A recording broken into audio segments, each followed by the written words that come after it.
வணக்கம் நேர்களே. மற்றுமொரு சுகவாழ்வு நிகழ்ச்சியோடு இணைந்திருக்கிறீர்கள். சுகவாழ்வு நிகழ்ச்சியில் தொடர்ச்சியாக எங்களோடு கலந்துரையாடி கொண்டிருக்கும் நோர்வேயை வசிப்பிடமாக கொண்ட டாக்டர் சண்முகநாதன் லிமலநாதன் இன்றும் எங்களோடு இணைந்திருக்கிறார்.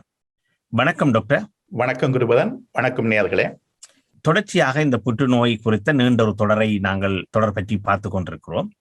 இன்றைய சுகவாழ்வு நிகழ்ச்சியில் குருதி புற்றுநோய் தொடர்பாக, இந்த குருதி புற்றுநோயோடு தொடர்புபட்ட போன் மரோ என்று சொல்லப்படுகின்ற இந்த எலும்பு மச்சையில் ஏற்படுகின்ற புற்றுநோய் குறித்த விடயங்கள் பற்றி சற்று விளக்குங்களேன்.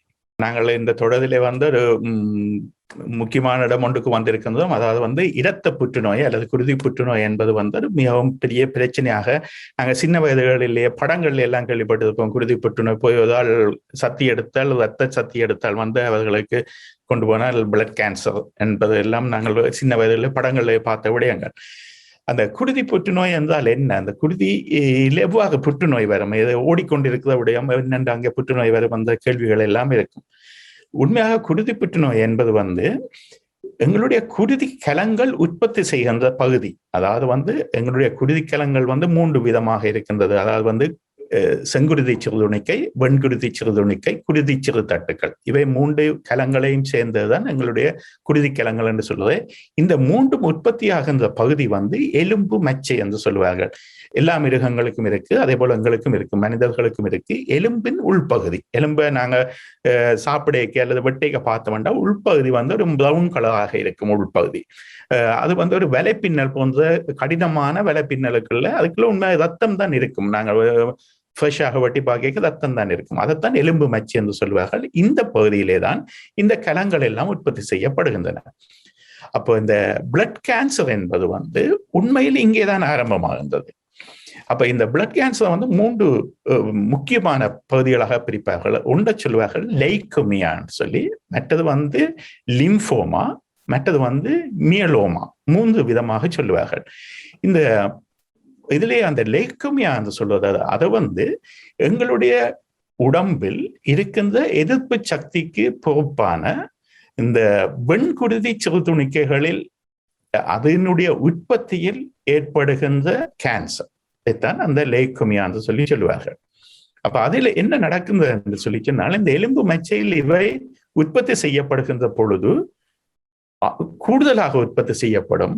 அதே நேரத்தில் அவ்வாறு உற்பத்தி செய்யப்படுகின்ற உருவாகின்ற அந்த வெண்குருதி சிறுதுணிக்கைகள் தொழிற்பட முடியாம இருக்கும்.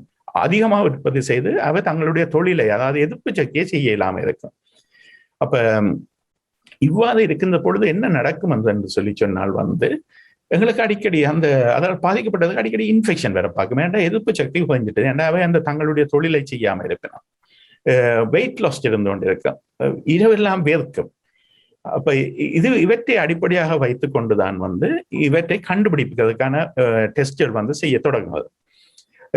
இதே போல் லிம்போமா என்று சொல்லி சொன்னால், எங்களுடைய வெண்குருதி சிறுதுணிக்கு ஒரு பக்கமாக இருக்க, நாங்க முன்பு வெவ்வேறு கேன்சர்களை பார்த்து நாங்கள் எங்களுக்கு லிம்ப் சிஸ்டம் இருக்கு. அதாவது நிணநீர் தொகுதி ஒன்று இருக்கு, அதற்கான கணுக்களும் இருக்கு.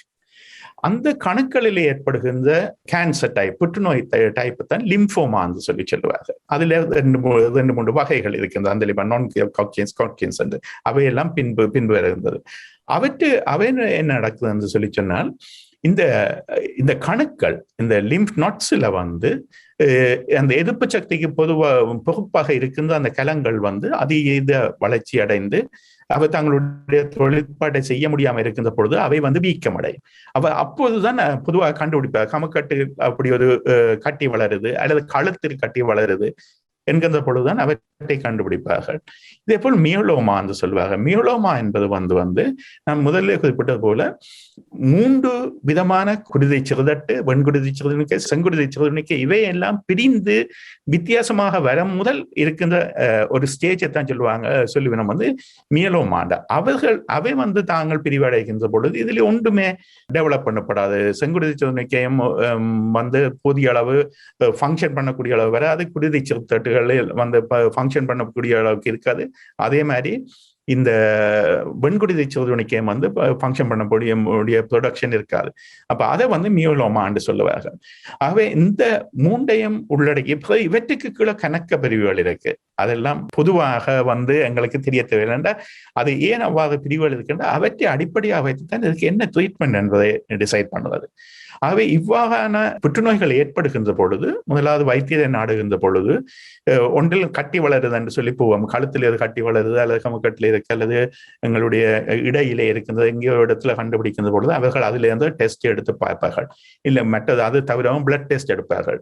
இந்த எலும்பு மச்சையிலே ஏற்படுகின்ற புற்றுநோய்களாக இருந்தால் 2 இடத்துல பொதுவாக டெஸ்ட் எடுப்பது வழமை. ஒன்று இந்த நெஞ்சிலே இருக்கின்ற இந்த எலும்பிலே ஒரு குத்தி அது டெஸ்ட் எடுப்பார்கள். இல்லை என்று சொல்லிச்சுன்னா இந்த இடுப்பு வளையம் என்று சொல்லுவோம். அதுல பெரிய எலும்பு, அதுல கணக்க மச்சை இருக்கின்றது, அதுல எடுக்கின்ற எலும்பு மச்சையில இருந்து டெஸ்ட் எடுத்து அதை பரிசோதித்து பார்க்கின்ற பொழுது தெரியும். ஸோ அப்ப இவைதான் இவற்றினுடைய அதாவது இந்த குருதி புற்றுநோய்களினுடைய வகைகளும் இந்த எலும்பு மச்சை என்பது ஒரு முக்கியமான இடமாக இருக்கின்றது. இவை ஊற்றெடுப்பதற்கான இடமாக இதிலே இந்த எலும்பு மச்சை என்று சொல்லுகின்ற பொழுது எலும்பு மச்சையோடு ஏற்படுகின்ற இந்த போன் மேரோ என்று சொல்லப்படுகின்ற இந்த புற்றுநோயோடு முள்ளந்தண்டோடு ஏற்படுகின்றதுக்கும் இதுக்கும் இதுக்கும் சம்பந்தம் இருக்கிறதா? ஏன்னா சிலருக்கு பேக் பெயின் என்று அவர்கள் கவனிக்காமல் விட்டு விடுவார்கள். இதெல்லாம் நாளாந்தம் எங்களுக்கு தெரிந்த விடயங்கள். எனக்கு தெரிந்த கேள்விப்பட்ட ஒருவருக்கு அவர் பேக் பெயின் என்று சொல்லி இருந்துட்டார், தொடர்ச்சியாக பேக் பெயின் என்று. அவர் போய் பரீட்சித்து பார்த்த இடத்திலும் அது பேக் பெயின் என்று சொல்லி போட்டு அவர்கள் விட்டு விட்டார்கள். ஆனால் பின்பு அது இன்னும் கூடிக்கொண்டு போகின்ற பொழுது அவர் கடுமையான பரிசோதனை முயற்சிகளை மேற்கொண்ட பொழுதுதான் அவருக்கு பிறகு தெரியும் முள்ளந்தண்டிலே புற்றுநோய் வந்திருக்கிறது என்று சொல்லி. அது ஒரு லேட்டா போச்சு. அதனுடைய அவர் குறுகிய காலத்திலே தான் வாழ முடிந்தது. எனவே அது குறித்து என்ன சொல்லுகிறீர்கள்? அந்த நீங்க குறிப்பிட்ட முள்ளந்தண்டிலேயும் எலும்பு மச்சைகள் இருக்கின்றது. அங்கேயும் இந்த குருதி கலங்கள் எல்லாம் ப்ரொடியூஸ் பண்ணப்படுகின்ற இது இருக்குது. அங்கே இந்த இது வருவதற்கான சாத்தியக்கூறுகளும் இருக்கின்றது, இல்லை என்று இல்லை. இப்ப அதுல நான் சொன்ன அந்த மியோலோமா என்ற அதாவது ஒரு வகையானது இந்த எலும்புகளினுடைய உறுதித்தன்மையை பாதிக்கும். அப்ப அவை பாதிக்கப்படுகின்ற பொழுதுதான் அவை உதாரணமாக இதாக இருக்கலாம், எங்களுடைய முள்ளந்தண்டாக இருக்கலாம், இந்த துடையில இருக்கின்ற அந்த எலும்பாக இருக்கலாம் என்ற அவையெல்லாம் பெரிய எலும்புகள். சில நேரத்தில் அந்த இடங்களில் ஃப்ராக்சர்ஸ் வரைக்கும் அதாவது முறிகின்ற பொழுது முறிவு வரைக்குள்ளதான் முதற்றம் கண்டுபிடிக்கிற இதுகளும் இருக்கு. ஏனென்றால் மிச்ச அறிகுறிகள் எல்லாம் பெரிய மைல்டாக இருந்திருக்கும், பெரிய அறிகுறிகள் காட்டாம முதத்திடம் முறிவு எலும்பில் முறிவு வருகின்றது. ஏனென்று பார்க்கின்ற பொழுது அங்கே இந்த மியோலோமா இருக்கின்றது என்று சொல்லி கண்டுபிடிக்கின்ற வளமையும் இருக்கின்றது. ஆகவே அது ஆனால் இது தவிரவும் இன்னொன்றையும் நாங்கள் கவனத்தில் வைத்திருக்கணும். எந்த புற்றுநோயாக இருந்தாலும் எலும்புகளுக்கு பரவுவதும் ஒரு வளமை ஒன்று இருக்கின்றது. உதாரணமாக நாங்கள் முன்பு பார்த்த மார்பக புற்றுநோய், புரோஸ்டேட்டா புற்றுநோய், அதே போல் இதில் இருக்கின்ற நுரையீரலில் இருக்கின்ற புற்றுநோய் எல்லாம் எங்களுடைய உடம்பில் இருக்கின்ற எந்த எலும்பு பகுதிக்கும் பரவுவதற்கான சாத்தியக்கூறுகளும் இருக்கின்றது. ஆகவே பிரைமரி டியூமர் வேறு எங்கேயும் இருந்து இங்கே பரவியும் இருக்கலாம், அல்லது இந்த எலும்பு மச்சையிலிருந்து ஏற்படுகின்ற மியோலோமா என்ற புற்றுநோய் வகையாலேயும் இந்த எலும்புகள் பாதிக்கப்படலாம். இந்த குருதி புற்றுநோய் என்று பொதுவாக பார்க்கின்ற பொழுது, குருதி ஓட்டங்களோடு சம்பந்தப்பட்டது என்று பார்க்கின்ற பொழுது, இந்த குருதியை மாற்றுவது, இந்த பிளட்டை அடிக்கடி மாற்றி கொண்டிருப்பார்கள். சில பேருக்கு புற்றுநோய் ஏற்பட்டவர்களுக்கு பிளட் இதை அடிக்கடி மாத்திரை என்று சொல்வார்கள். அவ்வாறு தொடர்ச்சியாக மாற்றி கொண்டிருப்பதன் ஊடாக ஒரு குருதி புற்றுநோய் ஏற்பட்டவருக்கு அவ்வாறு மாற்றி கொண்டிருப்பதன் ஊடாக ஒன்று அதை நிறுத்த முடியுமா, அந்த புற்றுநோயை ஃபுல்லாக ரிக்கவர் ஆக முடியுமா? இரண்டாவது, அல்லது ஒரு நீண்ட காலத்துக்கு அவருடைய வாழ்நாளை நீட்ட முடியுமா? குருதி மாற்று என்பதிலும் பார்க்க அங்க முக்கியமாக இருப்பது என்ன என்று சொல்லி சொன்னால், அந்த குருதியில் இருக்கின்ற பற்றாக்குறை. உதாரணமாக எங்களுக்கு குருதி சிறுதட்டுகள் நிறைய இருக்கின்றன, ஆனால் அவை தொழிற்பட முடியாம இருக்க வேண்டாம். அவை ஒரு தொழிற்படுகின்ற பக்குவம் அடைவதற்கு முதலே இந்த புலட்டுக்களை வந்துடுவோம் நம்ம எலும்பு மச்சையில இருந்து. அதான் அவை பிரச்சனையே. அப்ப உதாரணமாக அவையெல்லாம் ப்ளீட் பண்ணக்கூடிய, இலகுவாக இரத்தப்பெருக்கு ஏற்படக்கூடிய, மூக்கால ரத்தம் பெறலாம், வாயால ரத்தம் எல்லாம், சின்ன காயங்கள் ஏற்படுறது. அப்ப அந்த நேரங்களில் அவர்களுக்கு குருதி சிறுதட்டை வெளியில இருந்து அனுப்பலாம். அப்ப அதுதான் அந்த மாற்றிட்டு சிகிச்சை என்று சொல்லப்படுகின்றது.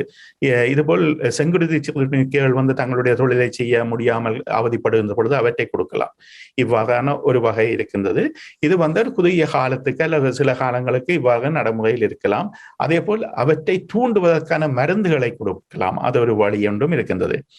இதை விடவும் இவ்வாறு இன்றைய நவீன உலகத்திலே ஸ்டெம் செல் தெரப்பி என்று சொல்வார்கள். அதாவது இந்த எலும்பு மச்சைக்குள் ஒரு ஆரோக்கியமான செல்ஸை அனுப்புவதன் மூலம் அவை ஆரோக்கியமான குருதி கலங்களை உருவாக்க பண்ணுவது ஒரு சிகிச்சை முறையாக இருக்கின்றது. வேறு ஒருவதிலிருந்து இந்த ஸ்டெம் செல்ஸை கொண்டு வந்து இந்த எலும்பு மச்சைகளுக்குள் செயற்கையாக செலுத்துகின்ற பொழுது அவை தங்களுடைய ஏற்ற சூழல் கிடைக்கின்ற பொழுது தாங்கள் அவற்றை ஒரு ஆரோக்கியமான குருதிக்கலங்களை உருவாக்குகின்ற ஒரு தொழில்நுட்பமும் மருத்துவ வசதியும் இன்று இருக்கின்றது. அதை இங்கே இந்த மேற்கத்திய நாடுகளை பொறுத்தளவிலே கையாளப்படுகின்ற ஒரு சிகிச்சை முறையாகவும் இருந்து கொண்டிருக்கின்றது. நீங்கள் சொல்லுகின்ற பொழுதுதான் ஞாபகம் வருகிறது, சமூக வலைத்தளங்களிலே அந்த கோரிக்கைகள் கூட விடப்பட்டிருந்தது.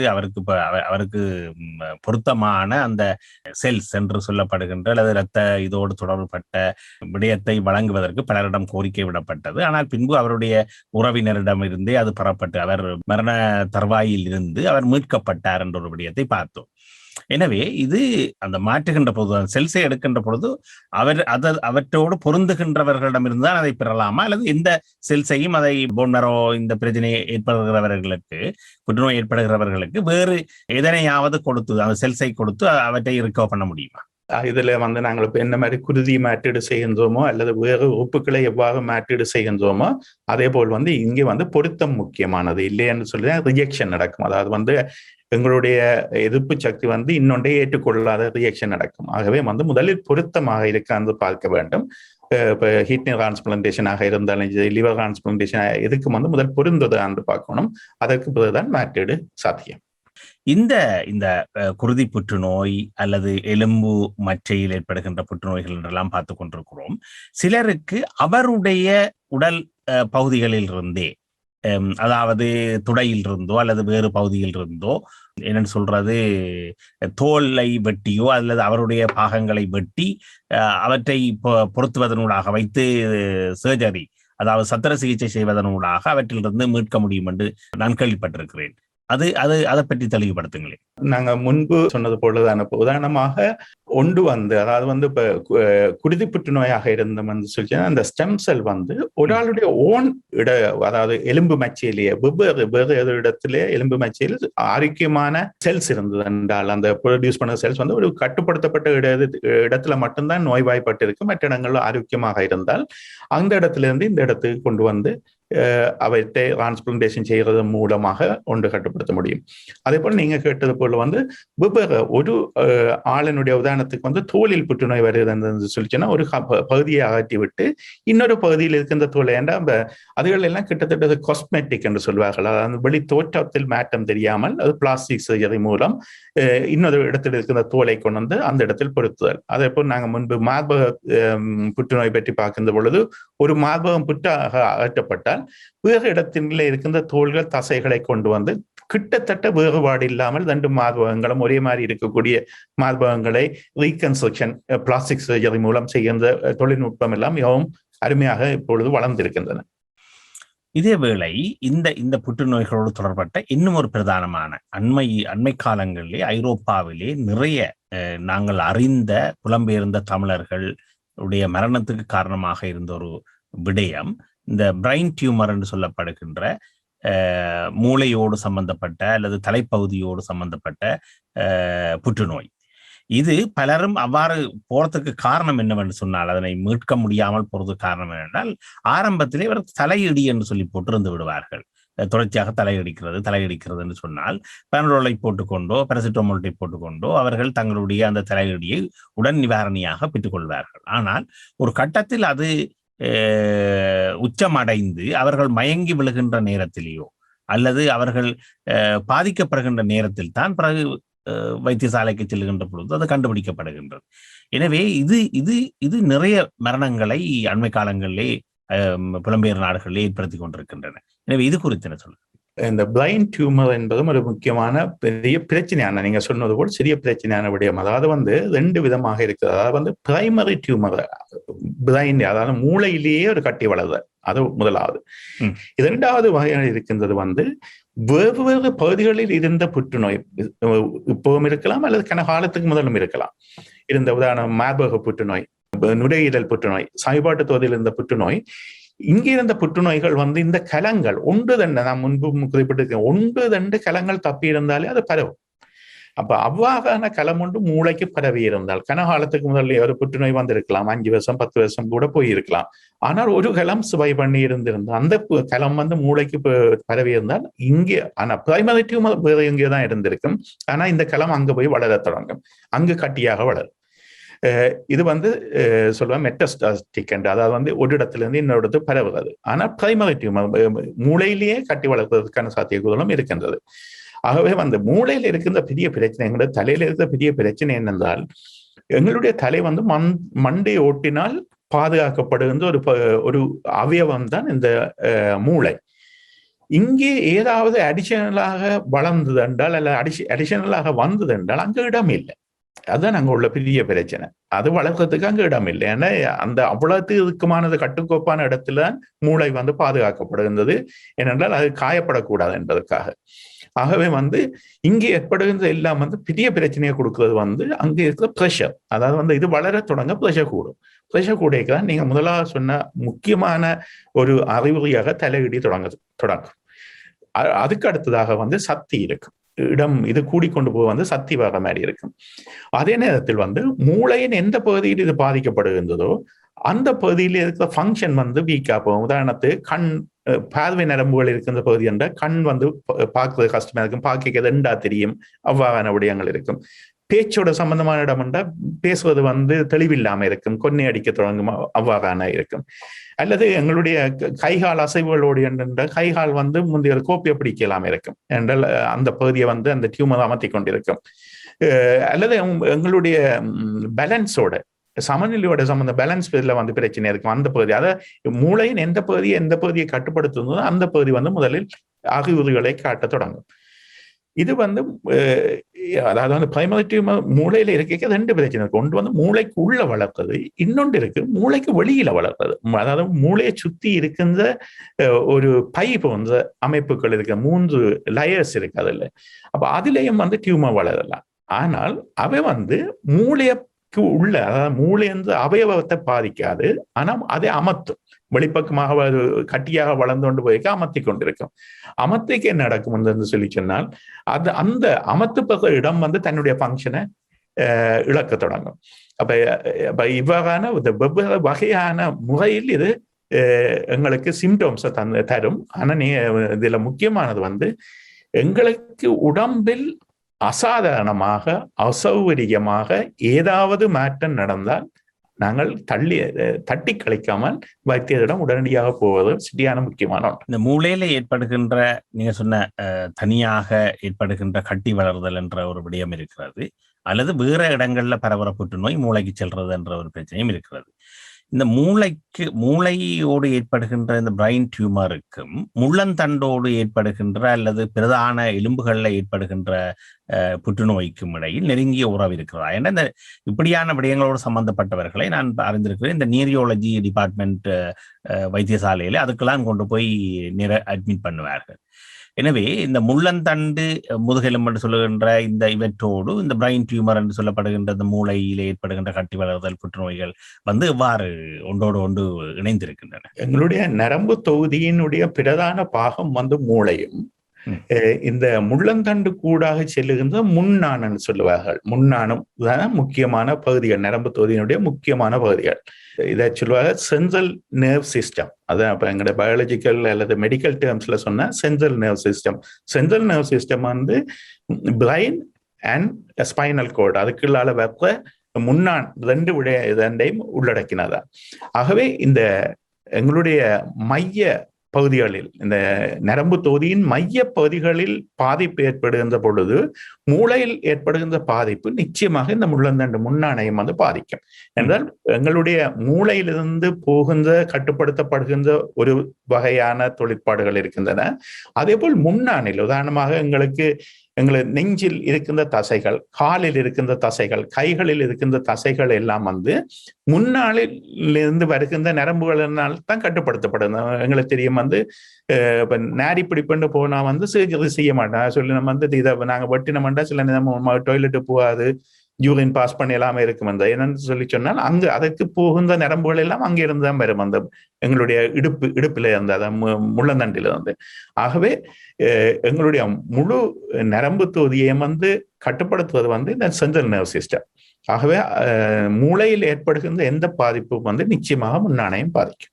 இந்த இந்த மூளையிலே ஏற்படுகின்ற புற்றுநோய் என்பது தான் மிக சிக்கலான புற்றுநோயாக உள்ளவற்றுக்குள் பார்க்கப்படுகிறது. ஏனென்றால் அது சில பேர் மெமரியை பாதிக்குது, சில வேளை ரிகவர் பண்ணாலும் மெமரி லொஸ் ஆகிற பிரச்சனை இருக்கிறது, இப்படி எல்லாம் இருக்கிறது. ஆனால் இதுல உள்ள மஜிக் என்னன்னு சொன்னா, இந்த மூளை புற்றுநோய் ஏற்பட்ட பலரும் கூட, அதாவது வாழ்க்கையின் முடிவு என்று அந்தத்துக்கு போனவர்கள் கூட மீண்டு வந்திருக்கிறார்கள். இந்த மூளை புற்றுநோயால் பாதிக்கப்பட்ட பலரை பல வைத்தியர்கள், வைத்தியசாலைகள் மீட்டிருக்கின்றன. ஆனால் சாதாரணமாக ஆரம்பத்திலேயே மூளை புற்றுநோய் வந்திருக்கிறது என்று கண்டுபிடித்து ஒரு சில நாட்கள்ல மரணிக்கிற ஆட்களும் இருந்திருக்கிறார்கள். அவர்களுக்கு டேட் கொடுத்து மரணிக்கிற ஆட்களும் இருந்திருக்கிறார்கள். இது எப்படி சாத்தியம்? இதுல என்ன ஒரு மருத்துவ உலகத்தினுடைய விந்தை? என்ன அங்க டிசைட் பண்ணுற விடயம் என்று சொல்லி சொன்னால், இப்ப நான் முன்பு குறிப்பிட்டது போல இந்த டியூமர் கட்டி வளர்தலை, கட்டிகளில் கனவிதமான டைப்ஸ் இருக்கு. அப்ப மற்றது எந்த இடத்தில் வளர்றது, அதாவது எங்களுடைய வீட்டல் ஃபங்க்ஷன்ஸ் சொல்லுவார்கள், அதாவது முக்கியமான ஃபங்க்ஷன்ஸை கட்டுப்படுத்துகின்ற பகுதிகள். ஏன்னா மூளை எல்லா விடயத்தையும் கட்டுப்படுத்துகின்ற ஒரு மையப்பகுதி. அப்ப அவற்றில் ஏற்படுகின்ற பொழுது அது நிச்சயமாக இப்போ ஹார்ட் பீட்ல இருந்து, ரெஸ்பிரேஷன்ல இருந்து, எங்களுடைய சுவாசத்தொகுதியில இருந்து எல்லாத்தையும் பாதிக்கும். அப்ப இந்த கட்டிகளை நாங்களே அகற்றுறதுன்றது முக்கியமான மருத்துவத்துறைக்குரிய ஒரு பெரிய பிரச்சனை. அதாவது அகற்றுகின்ற பொழுது ஒரு சின்ன எச்ச சொச்சம் கூட இல்லாமல் எல்லார்ட்டையும் சர்ஜிக்கலாக ஆபரேட் பண்ணி அகற்ற வேணும். அப்படி ஆபரேட் பண்ணுகின்ற பொழுது அந்த இடத்துக்கு போவது இலகுவா, எந்த வழியால் போவது, மூளைக்கு உள்ளால ஓட்டை போட்டு போகலாம். ஏன்னா போகிற இடமெல்லாம் பாதிக்கப்படும். ஏன்னா மூளை என்பது ஒரு இடம் சும்மா இல்லை, ஏதாவது ஒரு பகுதியை, ஏதோ செயற்பாட்டை கட்டுப்படுத்துகின்ற பகுதியாகத்தான் இருக்கும். அப்ப அந்த இடத்துக்கு போய் ஒரு சின்ன கலம் கூட இல்லாம எல்லாத்தையும் எடுத்துக்கொண்டு வருவதான்றது முதலாவது சேலஞ்ச். அடுத்தது நீங்க சொன்னது போல இப்ப சில பேர் ஃபுல்லாக ரீகவர் பண்ணி இருக்கணும் என்றால், இந்த கட்டிகள் மூளையின் மேல் பகுதியில் இருந்து மூளையை மட்டும் அமர்த்தி கொண்டு மட்டும் இருந்திருந்தால் அதை ரிமூவ் பண்ணின உடனே அந்த அமர்த்த பிரச்சனை முடிஞ்சது, ப்ரெஷர் முடிஞ்சது. அதுக்கு பிறகு நார்மலுக்கு திரும்புவதற்கான சாத்தியக்கூறுகள் கிட்டத்தட்ட 100க்கு 99% இருக்கின்றது. சின்ன அதாவது இழக்கப்பட்ட ஃபங்க்ஷன்ஸ் திருப்பி வருவதற்கான சாத்தியக்கூறுகள் இருக்கின்றது. இதுல அடுத்த பிரச்சனை என்னன்னு சொல்லி சொன்னால், மூளையில் ஏற்படுகின்ற கட்டிகளை, அதாவது புற்றுநோயோ அல்லது கட்டிகளை ட்ரீட் பண்ணுவதற்கு கிட்டத்தட்ட 2 ஆப்ஷன்ஸ் தான் இருக்கு. நாங்க முதல் பார்த்தோம், புற்றுநோய்களுக்கு 3 ஆப்ஷன்ஸ் இருக்கு ட்ரீட்மெண்ட்டுக்கு. ஒன்று சர்ஜரி, மற்றது மெடிசின், மற்றது ரேடியேஷன் தெரப்பி என்று சொல்லி. இங்க இந்த மெடிசின் என்பது மூளை புற்றுநோய்களுக்கு சாத்தியம் மிகவும் மிகவும் குறைவாக, 2 காரணத்தாலே. அதாவது நாங்கள் எந்த கீமோதெரப்பியை கொடுத்தாலும் அது உடம்புல உள்ள எல்லா கலங்களையும் பாதிக்கும். அப்ப மூளைக்கு கொடுக்கின்ற பொழுது மூளையினுடைய எல்லா கிழங்களையும் பாதிச்சது என்று சொல்லி சொன்னால் அதால ஒரு பிரயோசனம் இல்லாம போயிடும். அது ஒன்று. ரெண்டாவது இந்த மூளைக்கு அந்த மருந்து போய் செல்லுவதை மிகவும் கடினமானது. இது அந்த மூளைக்கு எல்லா விடயமும் போகாது. அதாவது ஒரு பேரியர் ஒன்று இருக்கு. இந்த பிளட்ல இருந்து மூளைக்கு என்ன போகுது என்பதற்கு, இந்த பிளட் சர்க்குலேஷனுக்கும் மூளை கிழங்களுக்கும் இடையில அது பேரியர் இருக்கு. பிளட் பிரைன் பேரியர்னு சொல்லுவார்கள். அப்ப அதை கடந்து இந்த மருந்துகள் போய் சேராது. ஆகவே சர்ஜரி முதலாவதான தெரிவாகவும், இரண்டாவது ரேடியேஷன் தெரப்பி தெரிவாகவும் இருக்கின்றது. ஆகவே அந்த ரீகவரி என்பது எங்கே இருக்கின்றது, எவ்வாறான கட்டி அதை சர்ஜிக்கலாக ரிமூவ் பண்றது எவ்வளவு சக்சஸ்ஃபுல்லா வரும் என்பதில் தான் தங்கி இருக்கு. இறுதியாக நாங்கள் நினைக்கிறோம், இந்த புற்றுநோய் குறித்த இறுதி பகுதியை அடைந்திருக்கிறோம். தொடர்ச்சியாக புற்றுநோய் குறித்து பல்வேறு விடயங்களை பார்த்திருக்கிறோம். இவற்றுக்குள் நான் உங்களிடம் கேள்வி கேட்காத அல்லது வினாவாத விடயங்கள் பற்றி ஏதாவது சொல்ல இருக்கிறதா? அவ்வாறு அந்த விடயங்களை சொல்லி நாங்கள் இந்த புற்றுநோய் குறித்த தொகுதி உரையாடலை முடிவு கொண்டு வரலாம் என்று. நீங்க கேட்காத கேள்வி ஒன்றும் இல்லை.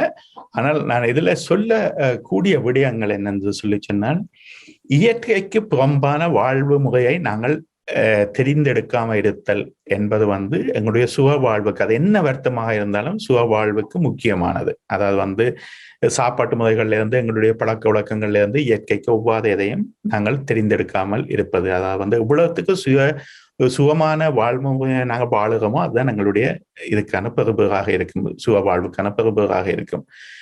மற்றது அவ்வாறு நாங்கள் வாழ்ந்தால் என்ன, வாழாவிட்டால் என்ன, எங்களில் உடம்பில் ஏதாவது மாற்றம் ஏற்படுகின்ற பொழுது, சாதாரணமாக இருந்தாலும் பக்கம் மாற்றம் ஏற்படுகின்ற பொழுது வைத்திய உதவியை காலம் தாழ்த்தாமல் நாட வேண்டும். எங்கள்கிட்ட டாக்டர்ஸ்கிட்ட பேஷண்ட் கேட்குறது என்ன விஷயம், டாக்டர் எனக்கு வருத்தமா, எங்களுடைய கடமை என்ன, ஓம் உமக்கு வருத்தம் தான் என்று சொல்லணும், இல்ல உமக்கு வருத்தம் இல்லை ஒன்றுக்கும் யோசியாத. இந்த ஆன்சர், இந்த பதில் கிடைக்கிறது சரியான முக்கியமானது. அதுக்காகத்தான் நாங்கள் இருக்கிறோம். அதுதான் பேஷண்ட் எங்கள்கிட்ட கேட்கிற கேள்வி. இந்த இதுக்கு காலம் தாழ்த்தாம அதை செய்யணும் என்பது என்னுடைய அறிவுரையாக இருக்கு.